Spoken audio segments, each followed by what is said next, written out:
এটাকে ডাঙৰ সংখ্যাটোৰ 8 গুণ কিমান হ'ব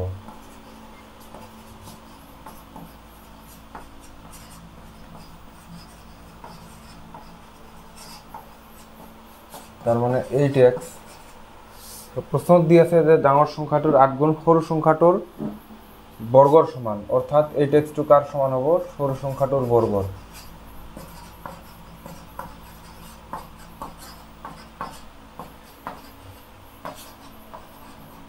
সৰু সংখ্যাটোৰ বৰ্গ তেনেহলে কি হ'ব 8x হ'ব কাৰণ ডাঙৰ সংখ্যাটোৰ 8 গুণ সৰু সংখ্যাটোৰ বৰ্গৰ সমান তেতিয়াহলে সৰু সংখ্যাটো কি হ'ব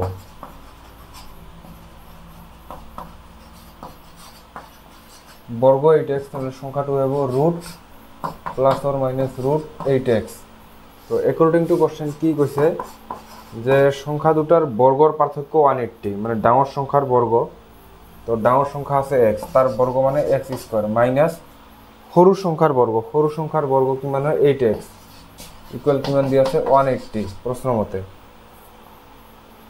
তো ইয়ার পৰা আমি লিখিব পাৰো এইটো এফালে আনিলে minus 180 equal 0 so x square minus 18 minus 10 তো 18 minus 10 8 হয় আর 18 10 গুণ 180 ঠিকই আছে তো x square minus 18x minus a minus a plus 10x minus 180 equal 0 এর পরে x কমন ললে x minus 18 ইয়ার 10 কমন ললে x minus 18 equal 0 ইয়ার পরে x minus 18 x plus 10 equal 0 ইয়ার পরে এই দ্বারা লিখিব পারিম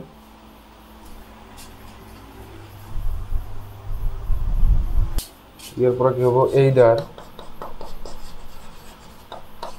x minus 18 equal 0 or x plus 10 equal 0 তো কি পাওয়া যাব x equal 18 এর পরে পাওয়া যাব x equal minus 10 তো x এর ভ্যালুটো আমি ইয়াত বহুব নোৱাৰিম কাৰণ ৰুটৰ ভিতৰত নেগেটিভ সংখ্যা নবহে কাৰণ অলৰেডি এক্সপ্লেইন কৰিছো গতিকে এটো কি হৈ যাব অসম্ভৱ তেতিয়াহলে x এৰ ভ্যালু গ্ৰহণযোগ্য কোনটো হল অকল 18 টু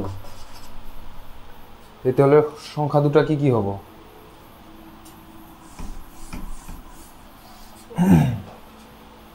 এটাকে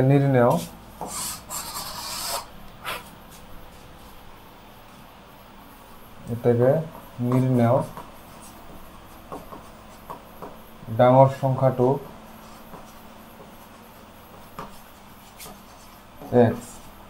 x মানে কিমান হৈছে আমাৰ 18 আৰু সৰু সংখ্যাটো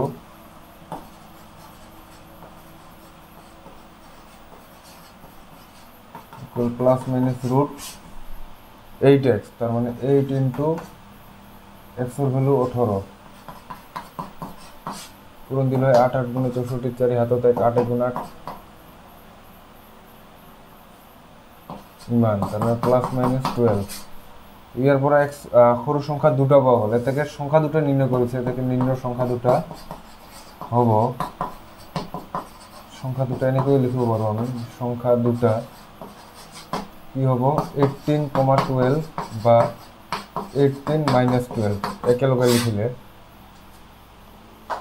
এটু হয়ে গেল আমার 7 নম্বর 8 নম্বর এখন রেলগাড়িয়ে সমান দ্রুতিরে 360 কিলোমিটার ভ্রমণ করে ইয়ার দ্রুতি ঘন্টাত 5 কিলোমিটার বেশি হলেতেন ভ্রমণের কারণে 1 ঘন্টা কম সময় ললেহেতেন গাড়িখনৰ দ্ৰুতি উলিয়াব লাগে আচ্ছা তেনেহলে ধৰি লম ধৰা হল ৰেলগাড়িখনৰ দ্রুতি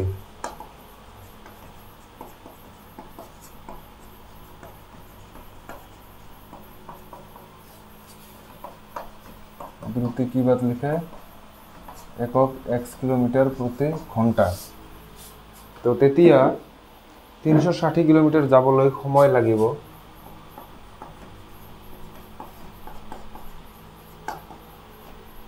360 কিলোমিটার ভ্রমণ করতে সময় লাগিব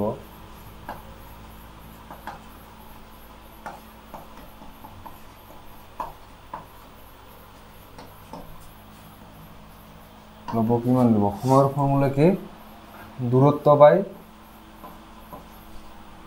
দ্ৰুতি দূৰত্ব 360 আৰু দ্ৰুতি আছে x ইমান কি সময় যেহেতু একক কি হ'ব ঘন্টা তাৰ পিছত দ্ৰুতি কিমান বৃদ্ধি হোৱাৰ কথা কৈছে 5 কিলোমিটাৰ তো দ্ৰুতি 5 কিলোমিটাৰ প্ৰতি ঘন্টা বৃদ্ধি হলে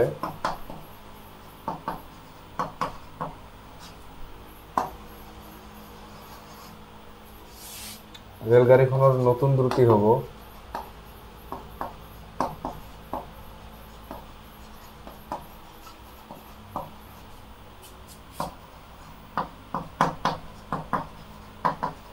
5 বাঢ়িব আগত আছিল x তাৰ লগত 5 বাঢ়িব ইমান কিলোমিটাৰ প্ৰতি ঘন্টা তেতিয়া 360 কিলোমিটাৰ যাবলৈ কিমান সময় লাগিব তেতিয়া 360 কিলোমিটাৰ ভ্ৰমণ কৰোতে সময় ল'ব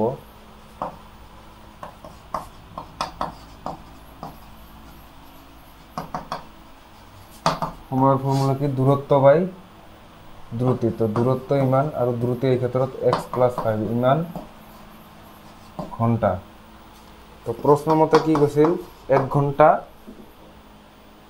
কম সময় লয় মানে 1 ঘন্টাৰ ডিফাৰেন্স এই দুটো সময়ৰ কোনটো ডাঙৰ কোনটো সৰু এটো পিছত কম আগত লিখি লৈছো 360/x আৰু এইফালে আছে 360/x + 5 এই দুটাৰ মাজত 1 ঘন্টাৰ ডিফাৰেন্স কম বেছি তো ইয়াত প্ৰথমত স্পিড কি আছিল কম তুলনামূলকভাৱে তেতিয়া হলে স্পিড কম থাকিলে সময় বেছি লাগিব দ্বিতীয় ক্ষেত্ৰত স্পিড বেছি অৰ্থাৎ সময় কম লাগিব এই দুটাৰ ভিতৰত ডাঙৰ বস্তু এইটো সৰু বস্তু এইটো তেনেহলে ডিফাৰেন্স যেহেতু 1 ঘন্টা বুলি কৈছে তো ইয়াৰ লগত যদি আমি 1 যোগ দিও অৰ্থাৎ সৰুটোৰ লগত 1 যোগ দিও তেতিয়া সমান হৈ যাব তো এনেকৈ সমান হৈ গল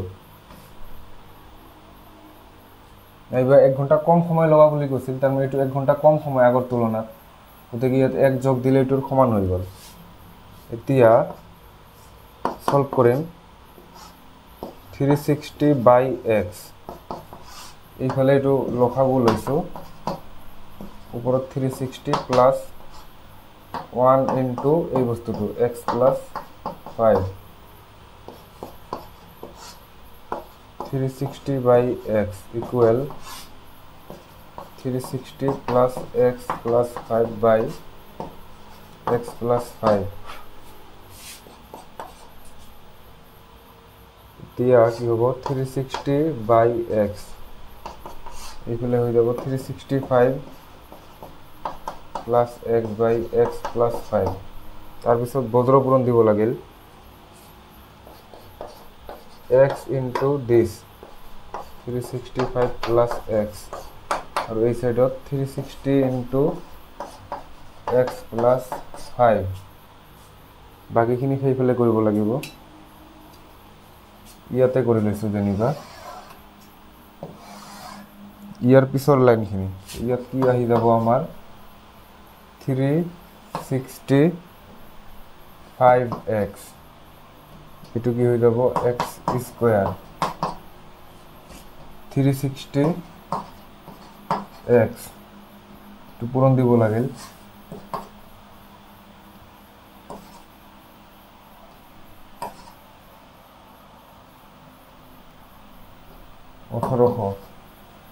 এতিয়া বস্তুখিনি এইফালে আনিছো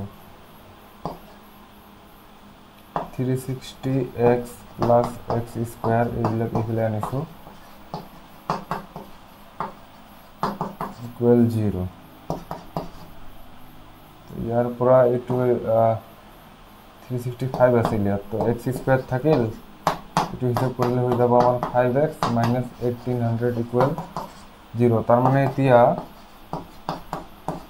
ইয়াত মাইনাস আছে মাইনাসত ভাঙিব 1800 এনেকো দুটা সংখ্যাত বিয়োগ কৰি ভাঙিব লাগে যি দুটা বিয়োগ কৰিলে হ'ব 5 আৰু পূৰণ কৰিলে হ'ব 1800 তেনে হলে 45 বিয়োগ 40 দিব পৰা যায় 45 বিয়োগ 40 5 আৰু 45 40 গুণে 1800 পূৰণ কৰে চাইছো তথাপিও 5 গুণে বিশেষণত 2 4 16 18 আৰু এটা 0 ঠিক আছে মিলিছে ইয়াৰ পৰা সলভ কৰিব লাগিব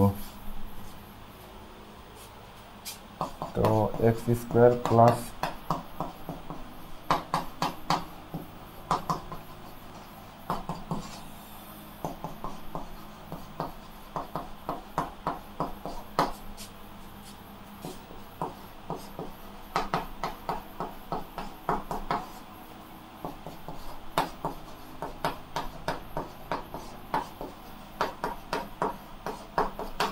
ইমানখিনি হ'ল।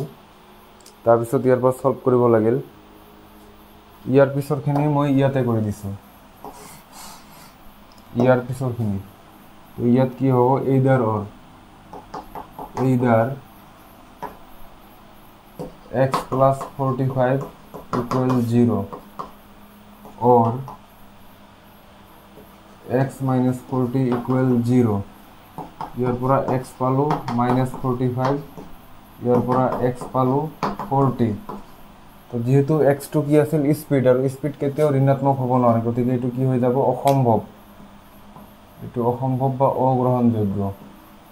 তেতিয়াহ'লে এক্সৰ ভেলু অকল 40টো থাকি গ'ল। তো আমাক উলিয়াব লাগে কি, ৰেলগাড়ীখনৰ দ্ৰুতি। তো এটা উলিয়াই দিম আমি। এটাকে নিৰ্ণয় ৰেলগাড়ীখনৰ দ্ৰুতি শেষত লিখি দিলে হ'ল যে নিৰ্ণয় ৰেলগাড়ীখনৰ দ্ৰুতি, এটাকে নিৰ্ণয় ৰেল গাড়ীখনৰ দ্ৰুতি,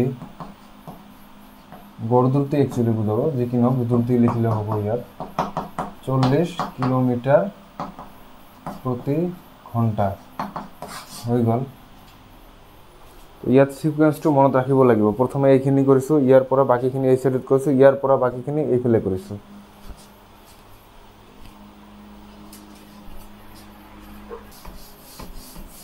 নয় নম্বৰ দিছে দুটা পানীৰ নলী এটা চৌবাচ্চা 9 and 3/8 ঘণ্টাত পুৰ কৰে। চৌবাচ্চাটো বেলেগ বেলেগ পুৰ কৰিবলৈ হ'লে ডাঙৰ ব্যাসৰ নলীটোৱে সৰু ব্যাসৰ নলীতকৈ 10 ঘণ্টা কম সময় লয়। তে বেলেগ বেলেগ কৰি কিমান সময় লাগিব পুৰ কৰিবলৈ? তে ধৰা হ'ল সৰু ব্যাসৰ নলীয়ে চৌবাচ্চাটো পুৰ কৰে।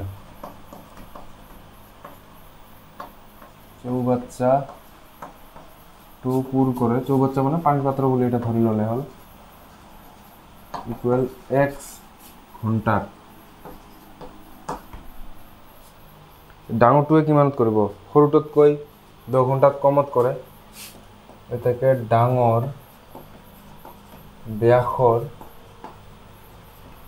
নলীয়ে চৌবাচ্চাটো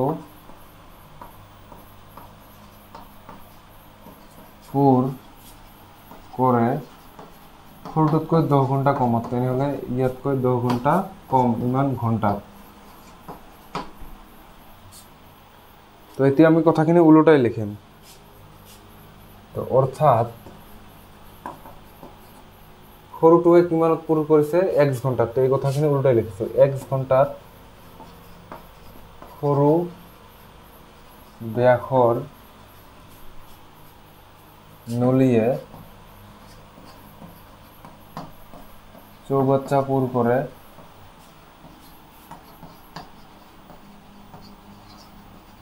ইকুৱেল এটা। তেনেহ'লে 1 ঘণ্টাত কি কৰিব?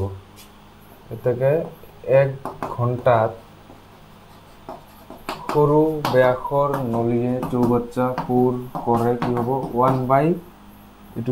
1/x, ইমান অংশ। যেহেতু 1 ঘণ্টাত সম্পূৰ্ণ পুৰ নহ'ব, কিবা এটা অংশ পুৰ হ'ব, গতিকে 1/1 অংশ। একেদৰে এতিয়া ডাঙৰটোৰ কথা কওঁ। ডাঙৰটোৱে কিমান? x - 10 ঘণ্টাত ডাঙৰ ব্যাসৰ নলীয়ে চৌবাচ্চা পুৰ কৰে ইকুৱেল এটা। তেতিয়াহ'লে 1 ঘণ্টাত কিমানখিনি কৰিব? এটাকে 1 ঘণ্টাত ডাঙৰ ব্যাসৰ, এই ডাঙৰ বুলি লিখিছোঁ, ডাঙৰ ব্যাসৰ নলীয়ে চৌবাচ্চা পুৰ কৰে ইকুৱেল 1/x - 10 হ'ব। ইমান কি অংশ, কাৰণ সম্পূৰ্ণৰূপে পুৰ নহ'ব 1 ঘণ্টাত। তেতিয়াহ'লে দুয়োটা মিলি 1 ঘণ্টাত কিমান পুৰ কৰিব? এটাকে দুয়োটা পাইপে তাৰমানে একেলগে 1 ঘন্টাত পুর করে বা করিব যোগ দিলে হল একেলগে যেহেতু 1/x প্লাস 1/x মাইনাস 10 ইমান অঙ্ক যেহেতু 1 ঘন্টা পূর্ণ নহব তো দুটা একেলগে দুটা নলিয়ে একেলগে কিমান ঘন্টা 9 and 3/8 ইয়াক আমি কি কি লিখিব পাৰো 8 to 8 থাকিল 8 9 গুণে 72 আৰু যোগ 3 75 ইমান ঘন্টাত পুৰ কৰিব এটু পূরণ দিলে হল যে 75/8 into 1/x plus 1/x minus 10 ইমান অংশ তো প্রশ্ন মতে কি ইমান ঘন্টাত এটা পুর করা বলিয়ে কৈছিল তো এইটো তার মানে অ্যাকর্ডিং টু কোশ্চেন এই বস্তুটো 1 এ বুঝাবো ইমান অংশ মানে এইটো এটা সম্পূর্ণ চৌবাচ্চা পূরণ করা বুঝাইছে তো 75/8 ইমান ইকুয়াল 1 এ বুঝাবো ওকে তো এতিয়া এটো আমি কি কৰিছো মিশ্ৰ ভগ্নাংশৰ পৰা অপ্ৰকৃত ভগ্নাংশলৈ ৰূপান্তৰিত কৰিছো ক্লাস 6 7 8 ৰ বস্তু এইবিলাক তো ইয়াত এটো হৰণ আছে সেইফালে গলে কি হ'ব পূৰণ তাৰ মানে 1 into 8 আৰু এটো পূৰণ আছে সেইফালে গলে হৈ যাব কি হৰণ তেনেহলে এইফালে থাকিল 1/x plus 1/x minus 10 ইয়াৰ পৰা আৰু কি কৰিব পৰা যায় এই দুটা লখাগু লম x into x minus 10 তো 1 into নথকা মানে এইটো প্লাস ইয়ার 1 into নথকাটো মানে x equal 8/75 বাকি ঠাই তো নাই মুছিব লাগিল উপৰখিনি এই দুটো বস্তু মনত ৰাখিব লাগিব এই দুটো ৰাখি দিছো মনত থাকিব জানিবা মুছি দিছে একেবাৰে কি হ'ব তেনে হলে ওপৰত এইটো লাইন সলভ কৰিলে কি হ'ব তলত থাকিব x স্কয়াৰ minus 10x ওপৰত হৈ যাব আমাৰ x minus 10 আৰু এইটো কি হৈ যাব 1x মানে x আৰু এইফালে থাকি গল আমাৰ 8/75 তো ইয়াৰ পৰা এইটো কি হৈ যাব 2x minus 10 x square minus 10x equal 8/75 ইয়াৰ পৰা কি হ'ব বজ্ৰপূৰণ দিম এই সেটটো আগত দিম কাৰণ ইয়াত x স্কয়ার টো আমাক আগত লাগিব যে উলট পালট হলে একো কথা নাই বিশেষ কিন্তু লাইন অলপ বাঢ়িব পাৰে ইয়াৰ পৰা কি হ'ব 8x স্কয়াৰ বাকি তলৰখিনি তো ইতি হৈয়ে গৈছে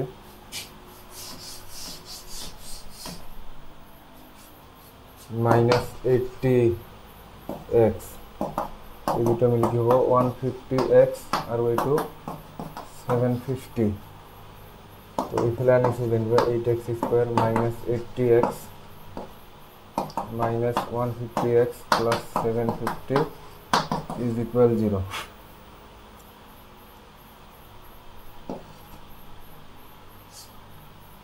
তাহলে 8x স্কয়ার এই দুটো মিলি হয় minus 230x 750 equal 0 গোটেইখিনি বস্তুকে আমাৰ 2 দি ভাগ যায় তাৰ মানে হলে এইটো হৈ যাব 4x স্কয়াৰ এইটো 115x এইটো 375 equal 0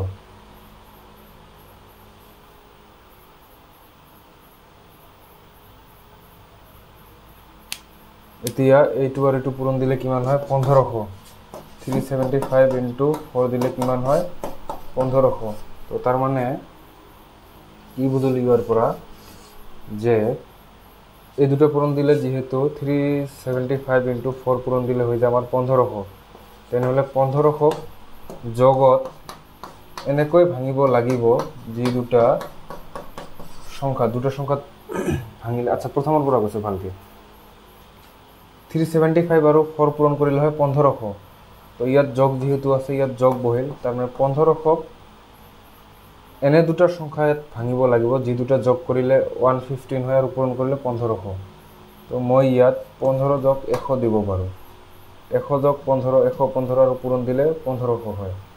তো হয়ে গেল minus plus minus 100x।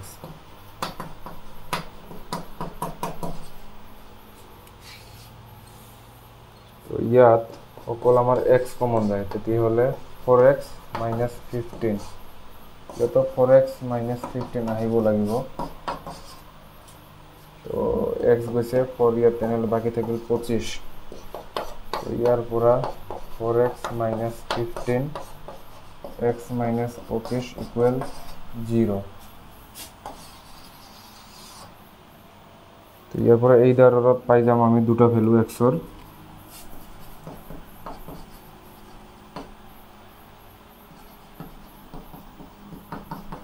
either this equal 0 or x minus 25 equal 0।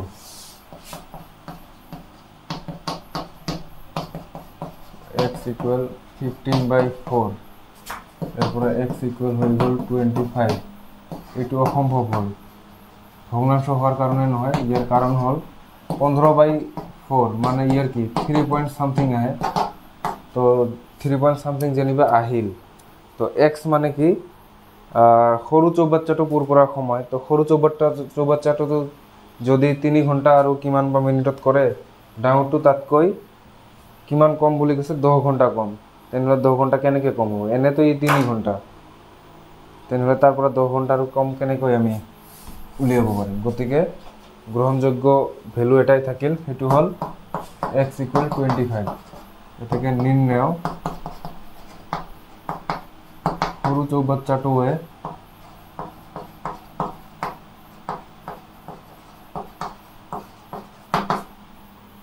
সৰু নলীটোৱে চৌবাচ্চাটো দিও, সৰু নলীটোৱে চৌবাচ্চাটো পূৰ কৰিব x ঘণ্টাত। x মানে কিমান? 25 ঘণ্টাত। আৰু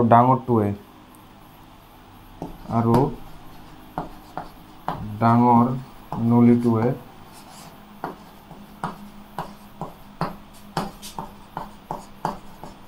চৌবাচ্চাটো পূৰ কৰিব x মাইনাস 10, তাহলে 25 মাইনাস 10 ইমান ঘণ্টাত, অৰ্থাৎ 15 ঘণ্টাত। তো দুটাই আমি উত্তৰ পাই গেল। সৰুটোৱে কৰিব 25 ঘণ্টাত চৌবাচ্চাটো পূৰণ বা পূৰ কৰিব, আৰু ডাঙৰটোৱে 10 ঘণ্টা কম অৰ্থাৎ 15 ঘণ্টাত পূৰ কৰিব। তো আজিৰখিনি ইয়াতে ৰাখিছোঁ, বাকী দুটা গণিত বাকী থাকিল, সেইখিনি অহা ক্লাছত কৰিম।